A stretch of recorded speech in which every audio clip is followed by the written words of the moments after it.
Hello friends, હું વસીમ પટેલ સ્વાગત કરું છું તમારું મારા નવા વિડીયોમાં. મિત્રો, આજે એક ફાર્મ વિઝિટ પર આવ્યો હતો હું. ભરૂચ જિલ્લામાં આમોદ તાલુકામાં એક ગામ આવેલ છે. આ ગામમાં એક ખેડૂતે અંજીરની ખેતી કરી છે. તમે જોઈ શકો છો, આ બધા અંજીરના પ્લાન્ટ છે. આ જોઈ શકો છો તમે. હજુ સાઇઝ નાની છે. પ્લાન્ટ લગભગ 1 થી 1.5 વર્ષના પ્લાન્ટ છે. હજુ સાઇઝ થોડી નાની છે પ્લાન્ટની. હજુ પ્લાન્ટ ફૂલ મેચ્યોરિટીમાં નથી, પણ તમે ફ્રૂટિંગ જોઈ શકો છો મિત્રો. જોઈ લો.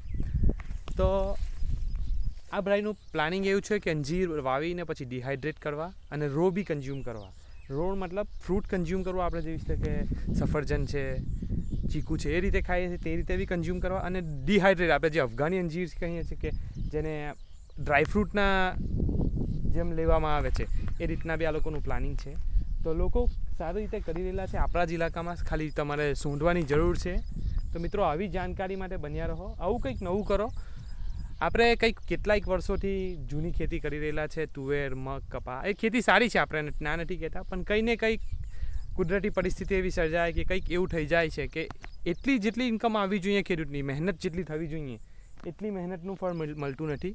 તો હોર્ટિકલ્ચરમાં આવી કંઈક નવી વસ્તુ જેવી છે કે ડ્રેગન ફ્રૂટ છે, અંજીર છે, પછી મેંગોમાં કંઈ અલગ વેરાયટી, કેસર છે, એની સાથે કેસર જમ્બો છે, એવી અલગ અલગ વેરાયટીઓ મેંગોમાં કરી. મેંગો લોકો કરે છે ઇલાકામાં, પણ મેંગોમાં બી હવે પહેલાં જેવું પ્રોફિટેબિલિટી નથી રહી.